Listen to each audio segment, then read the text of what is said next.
Good evening and welcome to the third episode in our new series on vocations, particularly Old Roman Catholic vocations to the sacred ministry and to the religious life. Now, already in the last two episodes, we've covered quite a lot of ground. We discussed the initial discernment process, about first contact, about faith story. We discussed the possibility of permanent vocations to the minor orders, not just to the major orders. We discussed discernment as partnership between the candidate and the church. We've also discussed canonical as opposed to non-canonical, and how traditional Old Roman Catholicism has nothing really to do with the so-called independent sacramental movement or independent Catholic movement. We talked about the reception of former Roman Catholics, and particularly former Roman Catholic clergy, the abjuration of heresy, and the need for qualifications, both theological or otherwise, especially for those who are in their younger years, shall we say, applying for the sacred ministry. So already we've discussed quite a lot. Now, it does seem that I need to give some further clarification to a couple of the points made previously for the benefit of those who didn't quite grasp what it was I said. So let me begin again by pointing out that with particular reference to this program, it is the Orthodox Old Roman Catholic Communion's policies that we are discussing and that I'm sharing and reflecting upon. So one of the queries that's come up is again about this question of canonicity or canonical. What does it mean and why is it necessary? And this is because so many, particularly those, for example, who, for one reason or another, have been unsuccessful or have left the so-called mainstream, then looking either to find a new place to minister in or to explore their vocation, and perhaps appreciably become a little wary of rules and regulations. And sometimes that's, as I say, appreciable, that's understandable. It is true sometimes, of course, that rules and regulations don't always work in the way they're supposed to work. Like any other human system, they can be abused and they can be misapplied. And we've all of us, one time or other in our lives, probably experienced that in a whole host of different scenarios and situations. It's all a part of growing up and daily living. Society, for example, our rules and regulations change all the time. The rules and regulations of the workplace, even at home, our rules and regulations change. And sometimes we have been victims, sometimes we have been guilty of transgressions, etc. And the church, is, although divinely instituted, is a human society. And so it needs rules and regulations, as everybody has been able to see in recent months. When people give up when people give up systems of discipline and laws and regulation, things tend to go to pot. And St. Paul, of course, and all the apostles were very keen to ensure that everything in the church was done decently and in order. And if we look at the development of the church's tradition, if we look at the development of canon law, for example, we find again that at various times the church has found it necessary to clarify things and to impose systems to ensure that what is decent and in order is followed and done properly. And in many ways, this is a form of safeguarding. I know that's a very popular phrase at the moment for all sorts of, again, appreciable reasons. But ultimately, that's what canon law really is about. But there is a principle in canon law that many people perhaps are ignorant of or they forget, and that is that the salvation of souls is the highest law, which means to say that various times when it's appropriate. It may be that dispensations can be given from the letter of the law, as long as the spirit of the law is observed or kept or followed or adhered to, and that therefore with any system for the discernment of vocations and for the fulfillment and realization of vocations, it is possible sometimes for some flexibility, shall we say, to be applied. So what I mean but to say by all of that is that some system is necessary. B, if you've fallen foul of a system before, do not be afraid. It's always the case that individual vocations are treated uniquely and particularly. So it's quite possible that, as I say, if someone fell foul of a system somewhere else, they may fare more favourably here or in the application of the rules.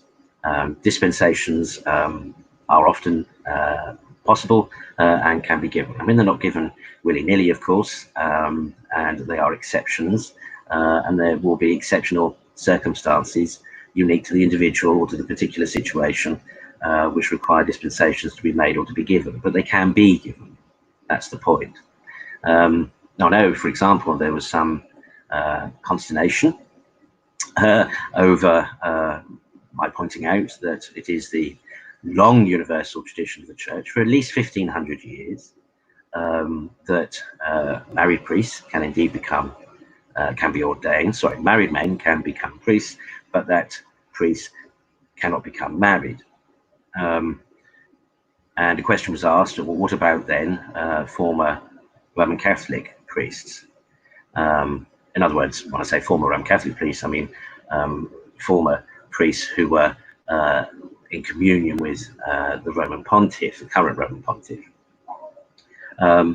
What about them if they, especially if they've left the Roman Catholic Church in order to pursue marriage? Well, here I think it's important to remember a couple of things. One is that any man who discerned vocation in the contemporary Roman Catholic communion will have known throughout his discernment process that the Latin rite in the Roman Catholic communion has compulsory celibacy for those in sacred orders, especially those in the major orders. That's a policy that's been around since the 11th century.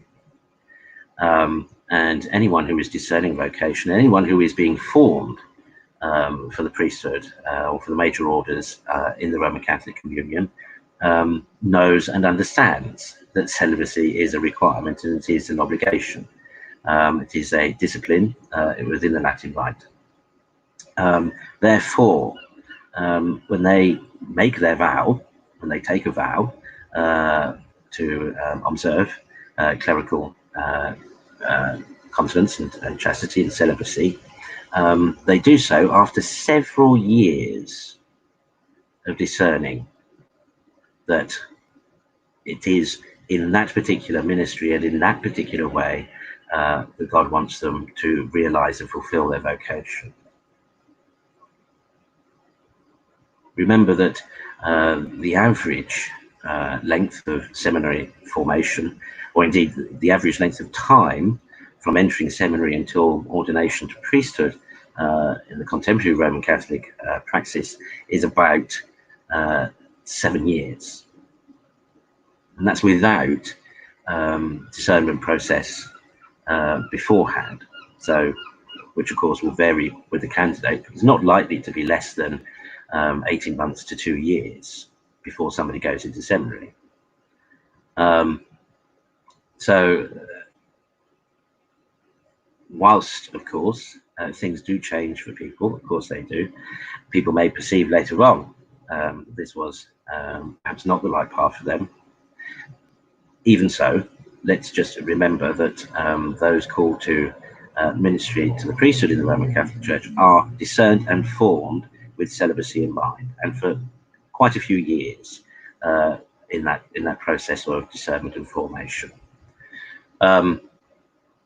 Now, that's not to say then, of course, as I said, that it may turn out that that was perhaps not right for them. Even if seemingly a vocation is realized, i.e., even though somebody may have felt called to the ordained ministry in the Roman Catholic Communion and went through all the processes, it's still possible, of course, that they didn't necessarily feel called or able to commit to the celibate discipline. And that's a perfectly reasonable thing to think of or to suggest. But in which case, if they leave the contemporary Roman Catholic priesthood, there's a proper way for them to do that. And that is to seek a dispensation from the Holy See, in other words, ultimately from the Bishop of Rome, who can dispense them from their vow of celibacy.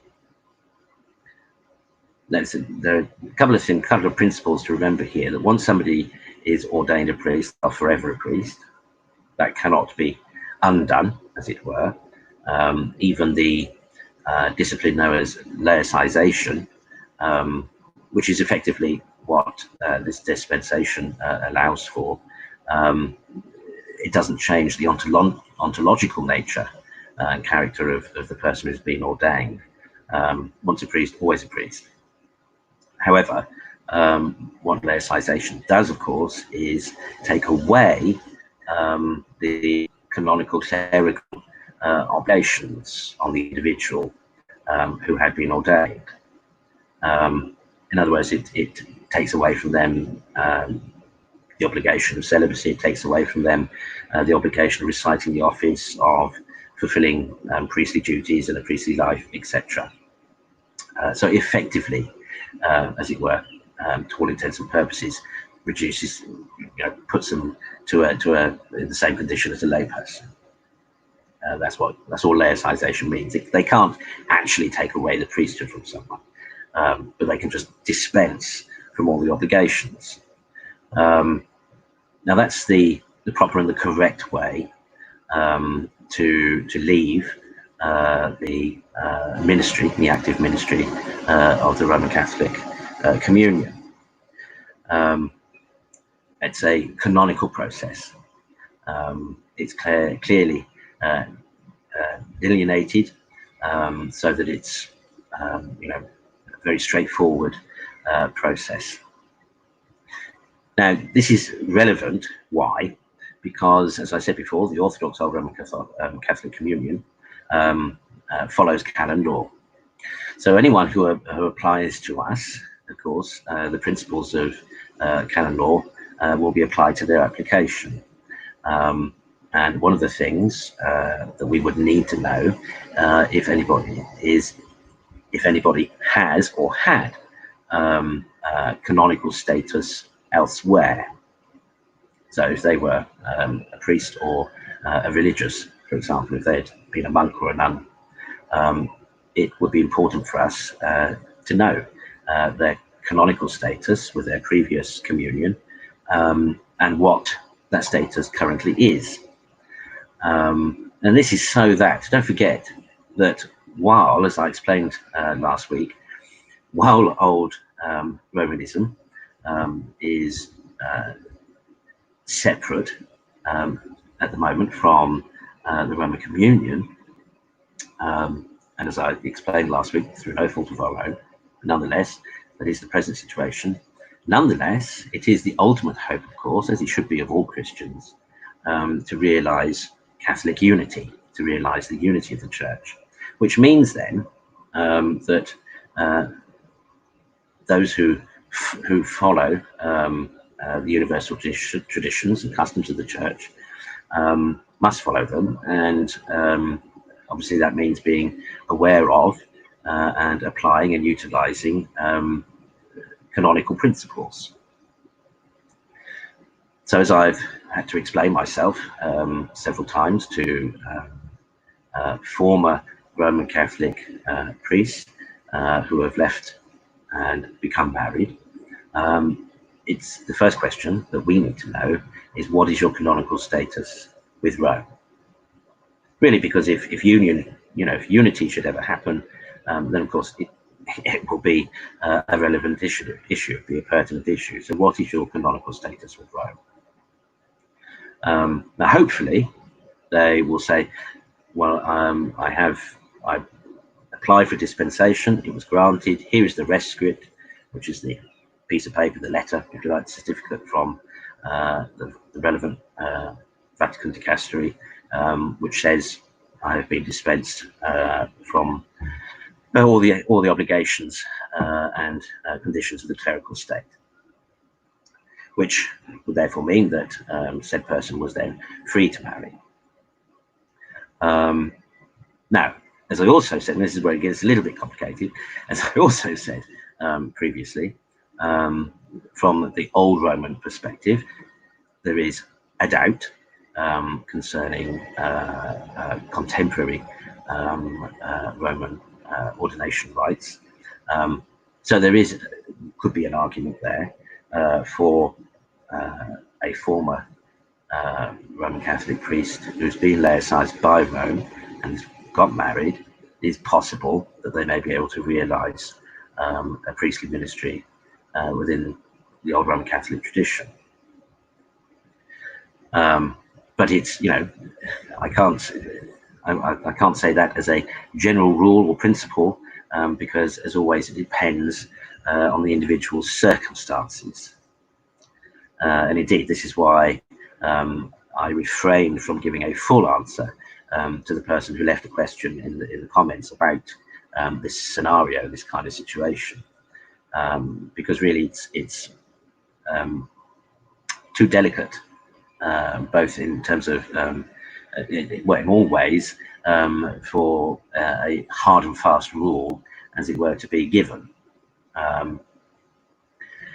But it is entirely possible, shall I say, it is possible for a former Roman Catholic priest who leaves the Roman Catholic priesthood and communion and is received as an old Roman, it is possible for them possibly to contract marriage before continuing or receiving conditional priestly ordination and exercising a priestly ministry. It is possible, but it depends, as I say, on the different scenarios. But it is important, it is relevant, read those two canonical systems, meaning the old Roman system and the contemporary Roman system. Because, as I say, I hope, of course, the event is that we will realize Christ's prayer for his church, which is true unity and true communion amongst all believers. So it is for that reason, for that in mind, that we have to follow canonical procedure. And to answer another point, another question or a comment that was made, that's why, as old Romans, we follow canonical norms and customs and traditions.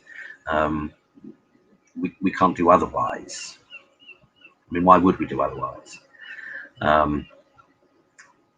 It's not for naught that Holy Church, in her history, developed these rules and disciplines, etc.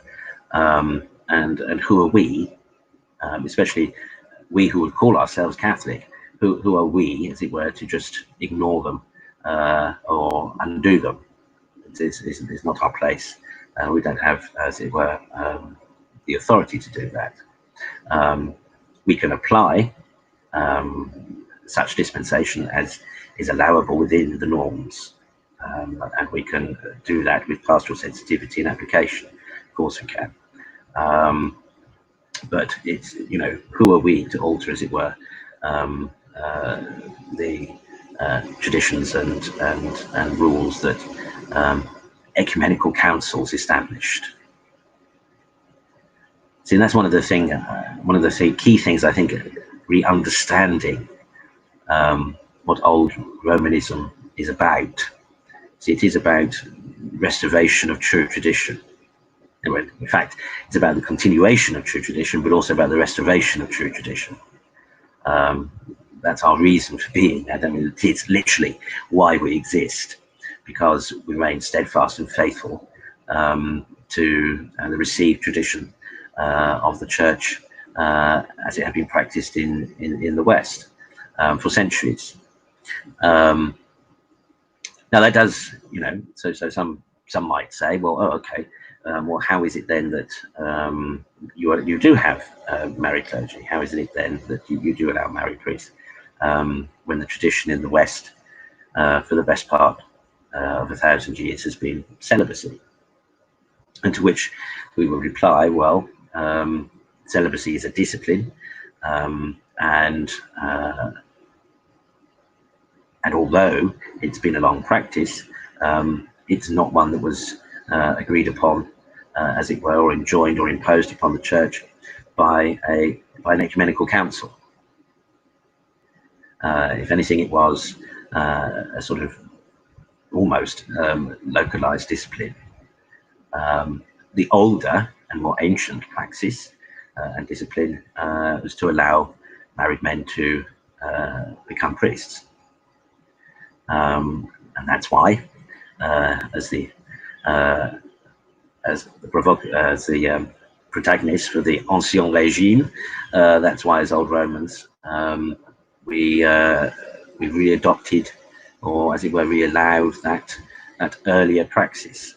It doesn't contradict the theology or the theory or the high spiritual motivations behind the celibate discipline, but it is the older custom and tradition of the Church. We remember, of course, that the apostles themselves, many of them were married. Remember that Jesus went to Peter's mother-in-law's house. So it's an older tradition, and one clearly that our Lord was happy with. Otherwise, of course, those men who discern vocation with us, who aren't married, are of course expected to live chaste lives, just as all Christians are called to live a chaste life who are not called to marriage.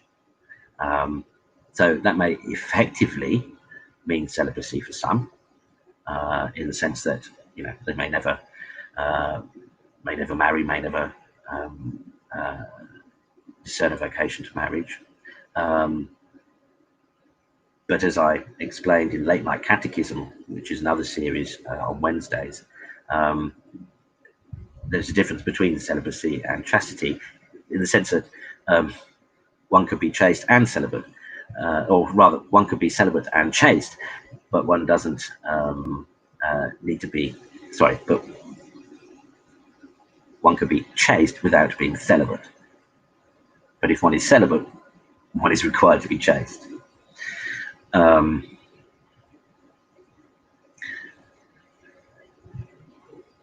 So it may be that some vocations are realized all their lives as chaste, and effectively celibate. It may be that some vocations become celibate. That is to say that some people may, and they can, take a vow of celibacy. That's perfectly reasonable and an option. And there are those, of course, in the religious life who voluntarily take vows. And that's an important, again, something else important, another important principle is that oaths and vows are voluntary things. No one should be coerced into taking them. They are voluntary things.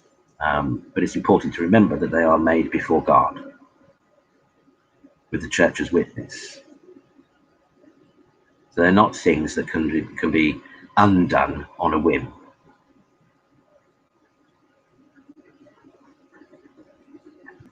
And that's why a canonical process of discernment and dispensation applies. Just as it did, just as one discerned beforehand before taking a vow, so should also one discern carefully before being dispensed from a vow. Makes sense, doesn't it? It's only reasonable. But that's an important thing for anybody discerning vocation with us to appreciate for the religious life or the sacred ministry, that you may not necessarily feel called to celibacy, but you will, of course, be expected to remain chaste unless you discern a vocation to marriage. That if you opt to take a vow of celibacy, or if you opt to profess vows in the religious life, that will be discerned. Again, as I said, discernment is always a partnership. That will be discerned, and if mutually agreeable, then a candidate can take vows, of course. Somebody can profess themselves to the religious life, but likewise afterwards, if later on things change, whatever, again, that needs to be discerned before dispensation can be given. And as I say, this is all, again, following the canonical system, and that means everything is recorded, and that means, at some later time, should full communion be restored in the church, or then the paperwork, the reasoning for its application, re-canon law, etc., is there, and can be, rubber stamped or approved or adjudicated on by whoever needs to do that later on. But that's why we have a canonical system. That's why, as a communion, we follow a canonical system. As I said last week, if you're shy of rules and regulations, etc., then you might be better off going to the independent sacramental movement, so-called, and where anything goes. That's fine. That's up to you. That's but if you want to be Catholic, being Catholic means abiding by and accepting the traditions, customs, and disciplines, and universal discipline that the Church has discerned through centuries. It's all part and parcel. It's all one package. There is no such thing really as cafeteria Catholicism, where you can just pick this, that, and everything else. If you want that, you can as I said, go off to the independent sacramental movement or independent Catholic movement, so-called. But if you want to realize ministry or vocation in an authentic Catholic ecclesial body, then we may be the right fit for you.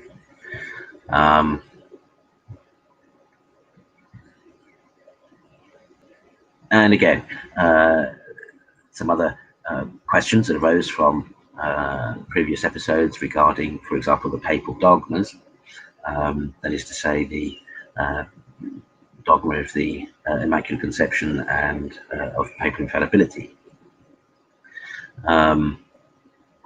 Now, it has, as I said before, it is possible, A, to be an old Roman and to have an appreciation for those dogmas as doctrine. But as I also said, if you particularly read papal infallibility, if you believe in that as a dogma, then you should be in communion with the Pope. Then you should be under the obedience of the Roman Pontiff. Because the definition of papal infallibility in the promulgated decree Pastor Aeternus does not allow the Catholic to be Catholic anywhere else. except under the Pope. So if you believe that is a dogma, then that's where you should be. Otherwise, of course, the Assumption of the Blessed Virgin Mary and the Immaculate Conception of the Blessed Virgin Mary have been around as doctrines in the Church for centuries, as doctrines. So it's quite possible, quite reasonable to profess and hold and teach those as doctrines within the Orthodox Old Roman Catholic communion.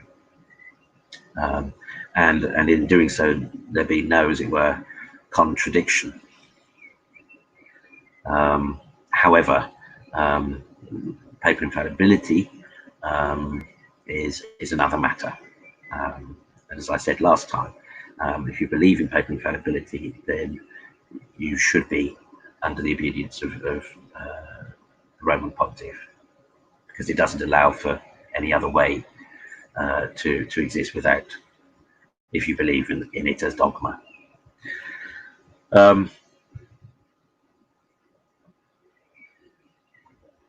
And to continue then, really that point, another clear thing to be said is that, you know, for example, sometimes ignorant and unthinking people will try to accuse old Romans of being schismatics or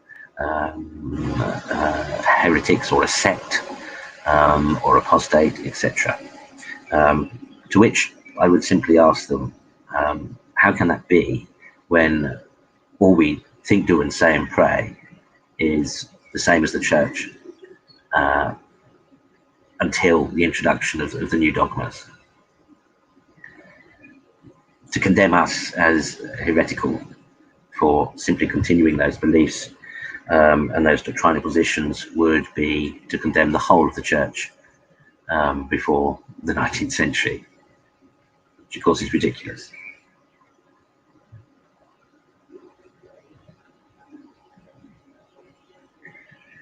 So, you know, if now I perfectly understand that, particularly if somebody holds to the dogma of infallibility, papal infallibility, that they might try to use that as a justification for trying to impugn our mission and character, but it doesn't really hold up.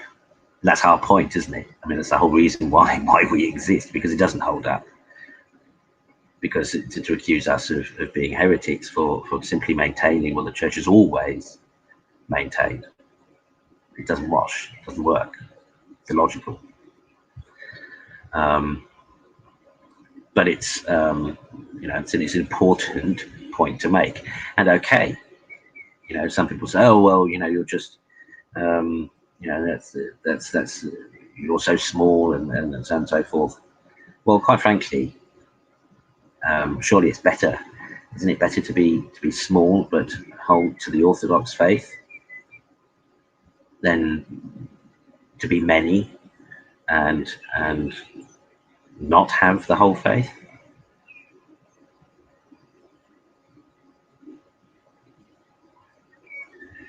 I mean, this is an interesting point, but it's one that, you know, certainly if you are discerning vocation, particularly to the sacred ministry with us, as I said before, it's subtle but important distinctions, and of course we will expect, why wouldn't we, our ministers to profess the faith with us, as it was held always, everywhere, and believed by all for the better part of 2,000 years, without recent additions, and to be able to justify and apologize to others for that. And when I say apology, I mean apologia. I don't mean to say sorry for, I mean to explain. But it's an important distinction to make. The other thing perhaps that needs a little clarity is that, I suppose in some ways it is fair to call us or to regard us simply as Romans, but without the Pope. Because to all intents and purposes, that is exactly our situation. But as I said last week, it's not because we're anti-papal. It's not because it's not because we think that there shouldn't be a Pope or anything like that. It's simply because we think the present Pope or the Pope since papal infallibility are in error. And as I explained, I did explain, yeah, at the end of last week's episode, that as old Romans, we don't exactly claim jurisdiction. We claim to exercise jurisdiction on behalf of and until such time as the bishops of Rome are no longer in error.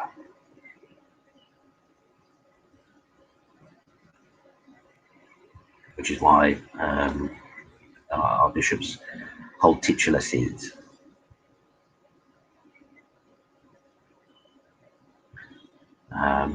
Oh yes, I remember now. That was Wandering Bishop last week. The end of Wandering Bishop last week. Somebody asked, why don't we have a cathedral? Why don't we have a cathedral or have cathedrals? Well, that's why, because we're essentially titular bishops.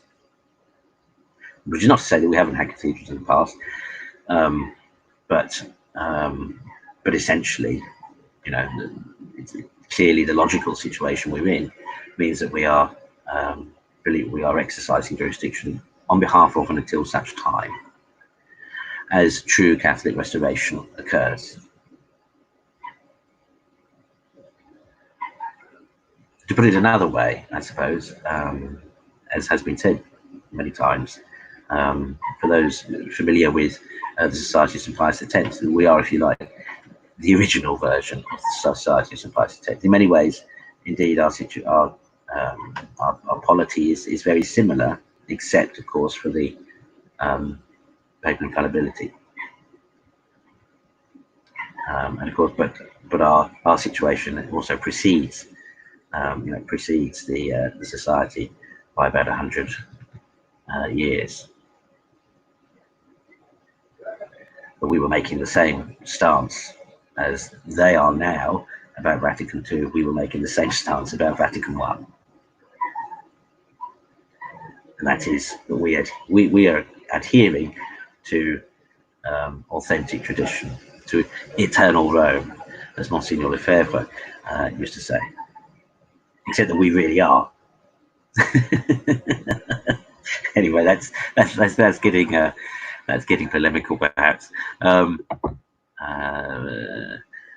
Somebody's asking a question there about Anglican orders. Now, that's an interesting question. Simply answered, that in the same way that we have scribbles about contemporary Roman Catholic orders, we have scribbles about that for exactly the same reasons as Leo XIII and others have had issues about Anglican orders previously.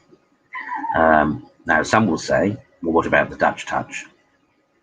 By which they mean the 1931 intercommunion between the Church of England and the old Catholic Church in the Netherlands, which, remember, is separate from us, distinct from us, because we are Old Roman. That distinction came in 1910, particularly. But by virtue of that intercommunion between the Bonn Agreement, it was called, between the Church of England and Utrecht, old Catholic bishops participated in Anglican ordinations. Because they're from the Netherlands, that's why it's called the Dutch touch, because they would come and lay hands on the Anglican ministers. And for many, that concluded any question regarding the validity of Anglican orders. But of course, we can't today, there's been so much. Again, really, the crux of the issue, of the argument that Leo XIII made in Apostolicae Curiae really still applies to the contemporary situation, in the sense that there is doubt over the form concerning the ordination rite. And indeed, now, of course, the form and intention, but of course now also is the question of matter. Now that Anglican jurisdictions some of them have been ordaining women for some time, of course that throws doubt into the mix as well, because it speaks to intention. What was the intention of those bishops, and what was the intention of the church that permitted it to happen and to occur? These are things that require serious thought and application. And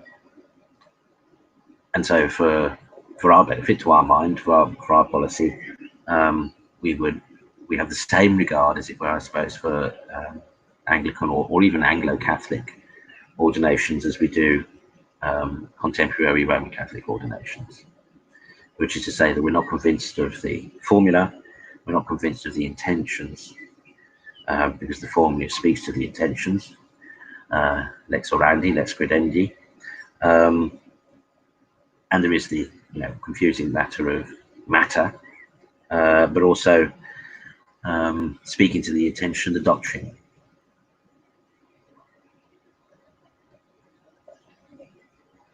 If a church can decide to alter the praxis and application of a sacrament in direct contradiction to centuries of church teaching and praxis, then that suggests there is something about that church which isn't quite right, because they're manifesting a belief that is based on somewhere along the line has gone wrong.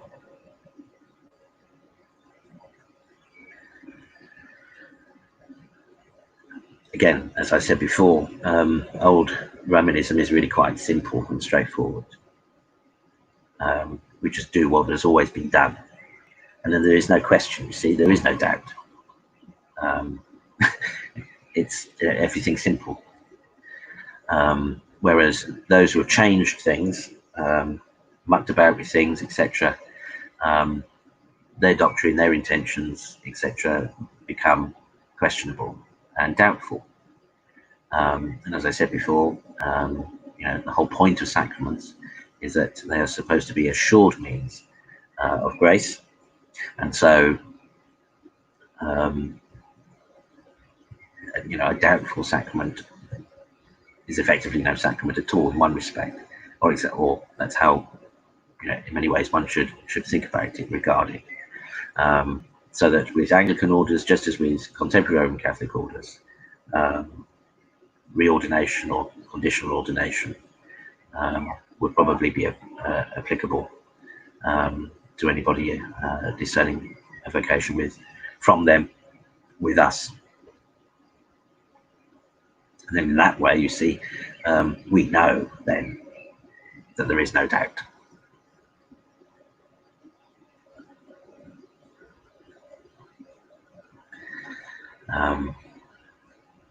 Again, you see, this is what I consider, a positive aspect to the old Roman polity and situation. There is no room for doubt, because there's no need for it, because we simply do what always has been done, and because we simply believe what always has been believed. and we simply apply discipline as it's always been applied. So our intention, our teaching, everything else is exactly as it always been, just continuous. But for those who innovate and muck about and tamper with and so on and so forth, of course, there is not that certainty. And at the end of the day, though small, though a remnant, for us as old Romans, salvation is a very important thing. And the surety of grace is a very important thing for our faithful, who, we want to be certain that they are receiving valid sacraments.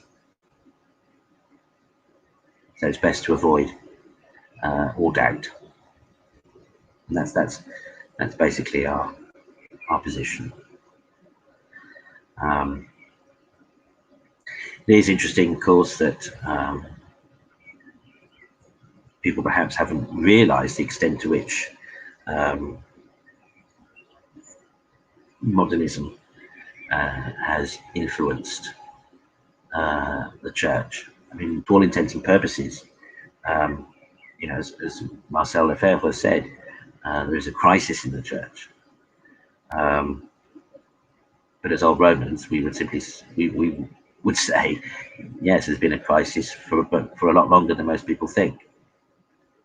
The crisis really came in the 19th century. And the trouble is today that modernist influences are everywhere and all over the place, and have created the chaos and the confusion and the doubt and the irregularity and the heteropraxis and everything else that is so prevalent today. It really has created this crisis and this subsequent lack of certainty. And for us, the Prince of Chaos is not the arbiter of truth, and that's why old Romanism, as it were, sticks with the past. Except that, of course, we don't stick with the past. We're continuous or contiguous with the past, with tradition, and that's why we use. Again, somebody asked about the Tridentine liturgy and our adherence to the older form of Mass and administration of the sacraments. Again, for the same reasons. This was the Mass, the formula of Mass for which most of the saints were grown and developed in the West. Even some of the even those who were made contemporary saints that were themselves formed with the older liturgy and with the older customs, pious customs and devotions and traditions. People like San Pio Pietrelcina, Padre Pio, even Mother Teresa of Calcutta, St. Maximilian Kolbe, and various others. You forget that many people forget that they were alive before and formed in the religious life and formed in their vocations and discerned their vocations and grew in their vocations and grew up in the older culture and tradition, particularly with the older Mass and rituals. And that's why we continue with those older forms of worship. I mean, why wouldn't we? For centuries,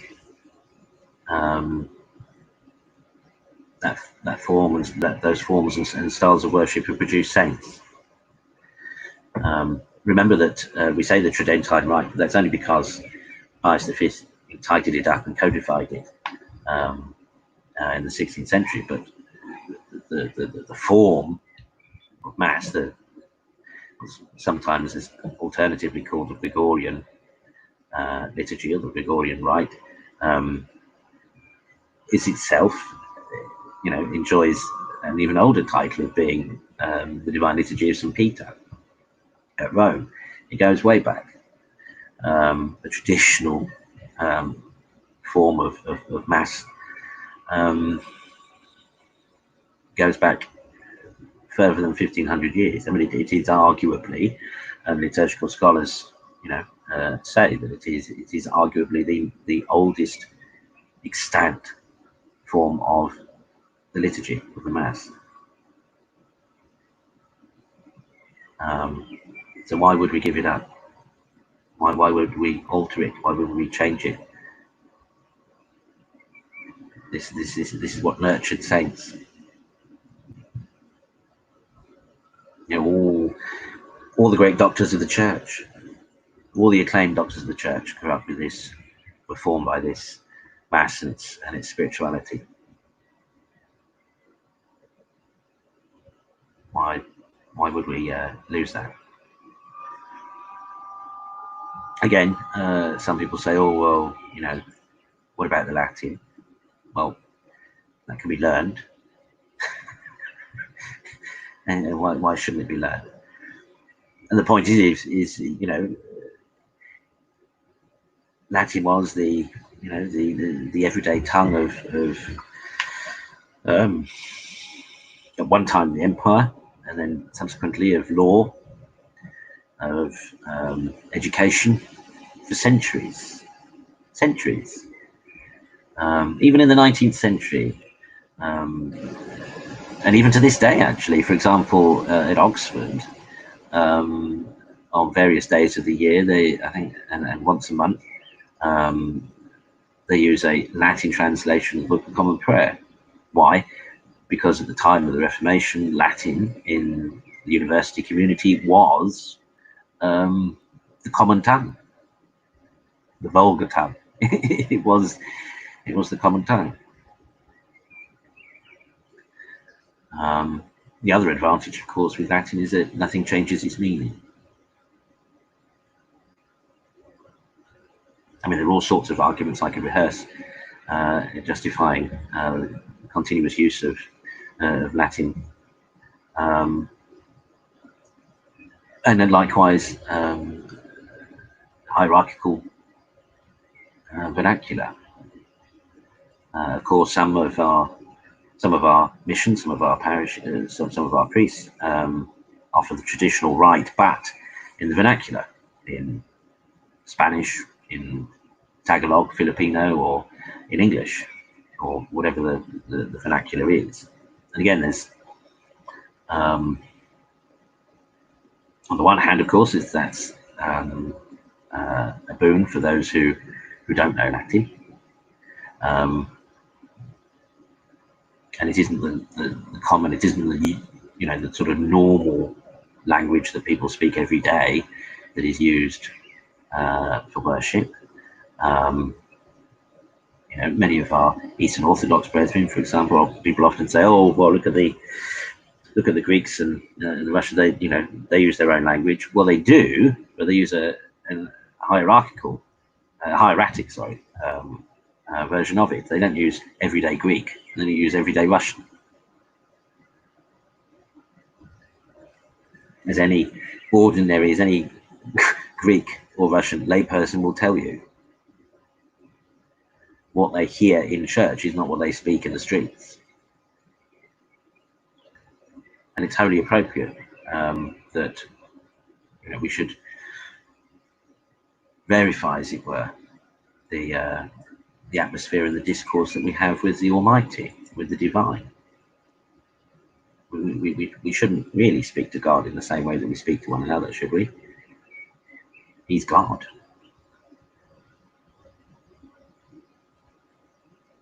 And it reminds us, it helps us Certainly, of course, what it does is appeal to our intellect, to our higher intellectual abilities, which is where we find our true sense of self, remember, in the order of creation. It's the thing that distinguishes us from other parts of creation, like the animals. Why shouldn't we have to think more? Why shouldn't we have to think harder when we're in God's presence? And of course, the other thing is to remember is that the liturgy is not ours. That's why, 90% or more of the traditional liturgy is direct scripture.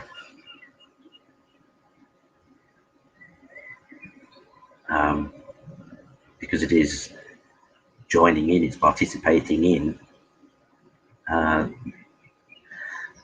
the worship of Almighty God by His Son. The Divine Liturgy, especially the Mass, especially. It's Christ's offering of Himself as High Priest and Victim. So it shouldn't be. Why should it be every day? Why should it be everyday normal? It's supposed to elevate us, to remind us of the exalted place that God is calling us to, re His image and likeness, which is, the whole point of the Christian faith.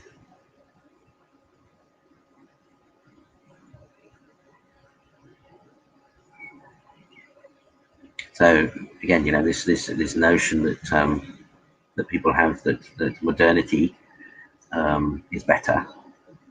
One can observe throughout the history of the Church, the last 2,000 years, and throughout the history of mankind, that for all our innovations, for all our inventions, for all our increased knowledge, etc., as people, as human beings, we haven't evolved. We haven't. We're just the same. We're now. Modern man is no better off, nor less in need of salvation today than our forebears ever were. Exactly the same boat.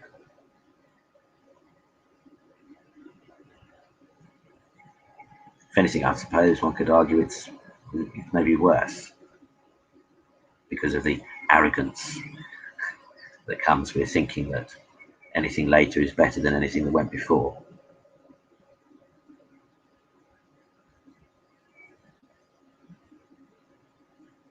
And again, it's because it's that notion of continuity re salvation that authentic Orthodox Old Roman tradition adheres to tradition, adheres to the principles of tradition,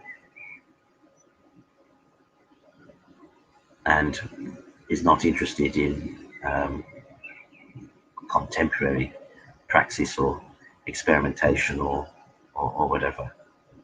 Because all this stuff of today, all these new approaches to liturgy and so on and so forth, as yet the results are untested, aren't they?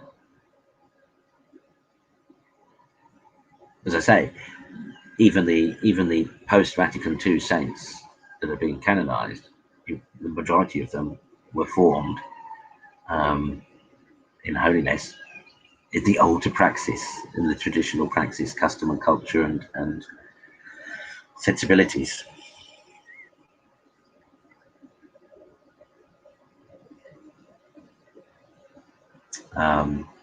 As I've said before, if you want experimentation, if you want to do whatever you want, there are plenty of other options to explore than old Romanism. We're probably too simple for you. We're too simple, plain, and straightforward. Now,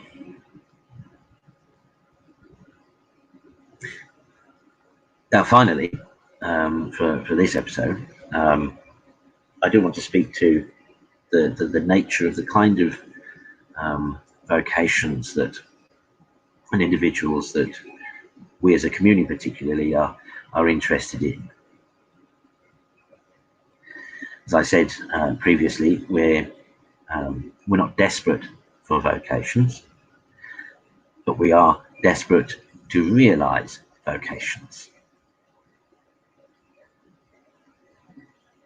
And anyone who is truth seeking, anyone who is in search of an authentic and continuous expression and manifestation and living and teaching of the faith is certainly welcome to explore their vocation with us.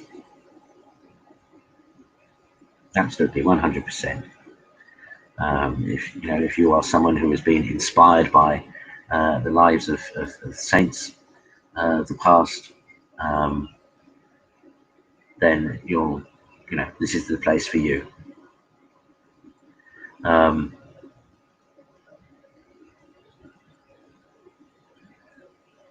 But it does require perhaps a higher level of personal commitment than pursuing a vocation in other places might. It's this is the straight and narrow path option to the realization of vocation.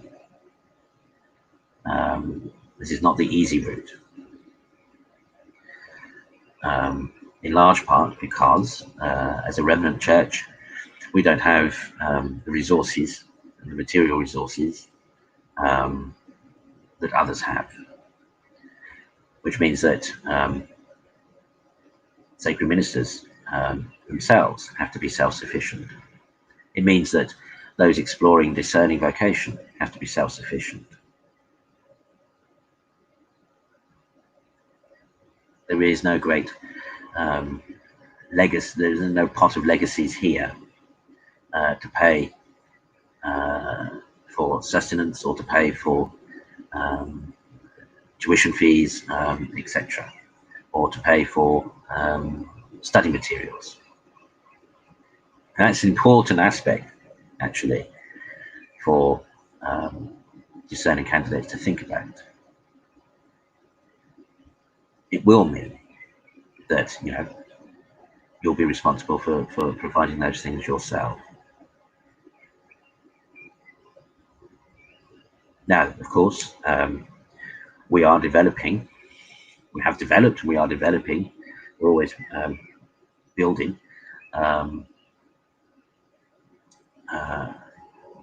accessible resources in terms of, certainly for learning,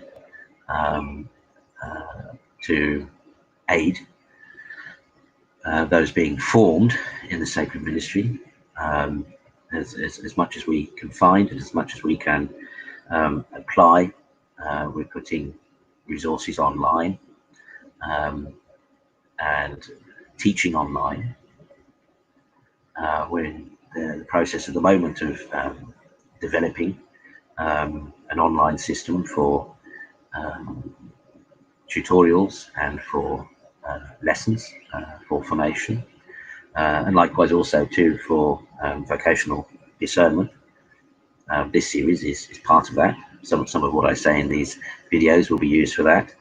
So as far as we are able, and often at individual costly sacrifice, both of time and of resources ourselves, we're putting those things together to make things slightly easier for those who will discern a vocation with us.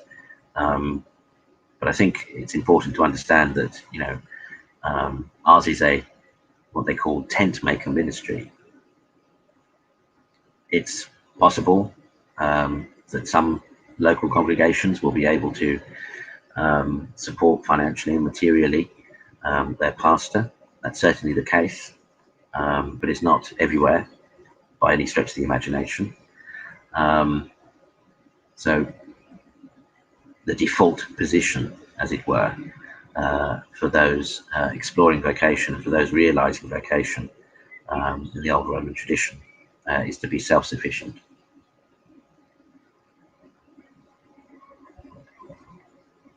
If you like to use another phrase, is bivocational. Now, some of you may recall that in the first episode, I spoke to the gifts, talents, skills, and abilities that God blesses everyone with, which are to be, which some people discover, hone, discipline, and become become experts with, and use for their lives, or use for their careers. But ultimately, of course, those things really are supposed to contribute to the life of the church and to the body of Christ. So in many ways, really, bivocation in many ways is perhaps more authentically what a sacerdotal ministry, after the manner of the apostles and the early church, should look like.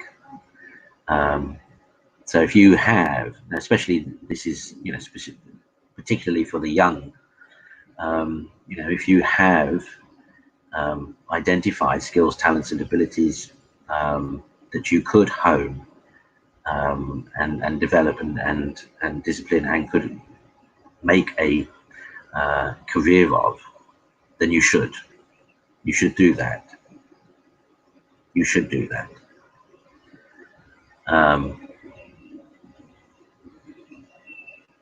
Likewise, if you have the resources, if you have the means to pay for academic study and theology, of theology and philosophy again, then you should do that.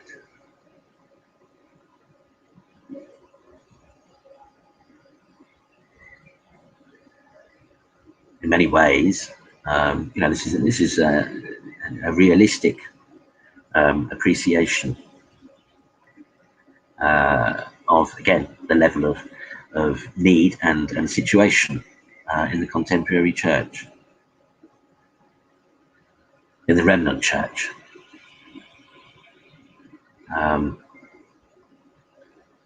So if you have skills as a musician, if you have skills, if you have a penchant for the law, if you have artistic skills, etc., then hone those, develop those. If you can make a career to support yourself financially from those, do so. You can, at the same time, explore and discern how a sacerdotal vocation or otherwise may be realized at the same time. And if you are young, then I particularly, strongly actually recommend that should be your course of action in the first instance. And as I said previously in an episode, there are plans, and even when we do have a full-time residential formation house or centre, even then the younger candidates will be expected to train, develop, discipline, hone relevant skills, talents and abilities that they identified, so that if a sacerdotal vocation is not for them, then they've at least got, they've at least spent that time developing the other skills, talents and abilities God has blessed them with, to use otherwise to support themselves and to explore and realize their vocation with Him elsewhere, in another sphere, in another field, another sphere, etc. The same also is true to some extent of the religious life. which is better, really, I suppose, to be understood and realized at the moment in the Roman Church as more akin to a common life. Common life, meaning to say that those who share a particular charism to the religious life would be responsible, themselves for, again, the sufficiency materially, the material support and foundation of that realized vocation together.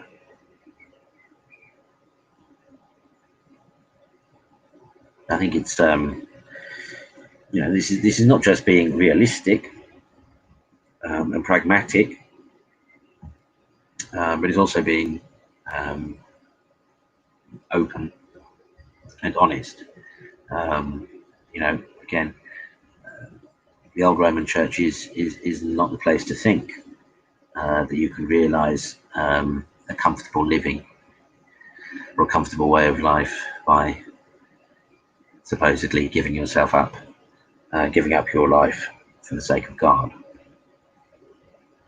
In fact, in many ways, that's the wrong way to approach and to think about vocation to sacred ministry and the religious life. I mean, if you look at, even if you look at various forms of religious life that exist elsewhere, you'll note that more often than not, the skills, talents, and abilities of the particular individuals in a community help to sustain it and to grow it. It's just that the fruit, as it were, of their labours goes into the common pot, goes into the common fund, goes into the common life. It's quite possible, it's quite reasonable that in our own situation, it may be that somebody could be, for example, a Franciscan friar and live in a Franciscan convent, but which is supported by their efforts and labour as a lawyer, as a medic, as a carpenter, as a retail assistant, or whatever.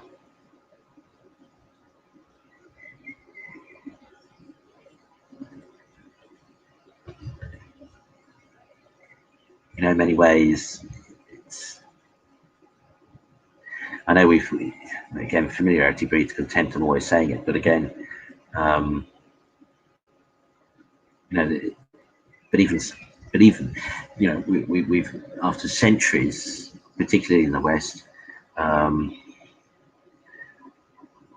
we've grown used to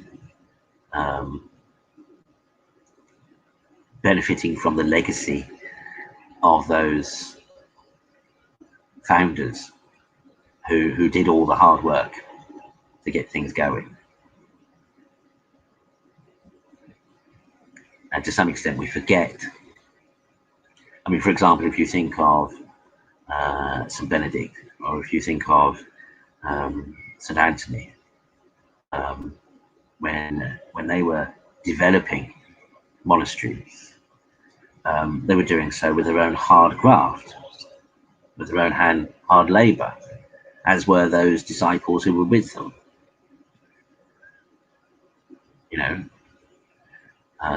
The beautiful monastery that we see today at Monte Cassino wasn't there.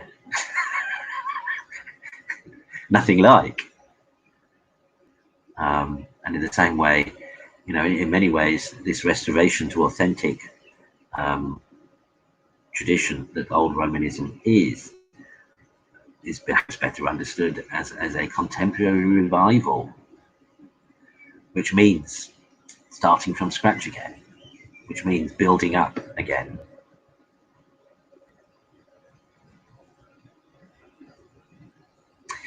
But anyway, we'll leave things there, I think, for this week, but we'll certainly return to that theme perhaps next time. Of course, comments, questions, please don't be shy.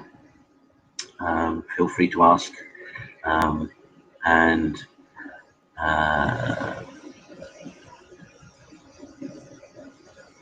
do make contact, and remember to make contact more than once. Remember that, when you make contact, we've already begun discerning.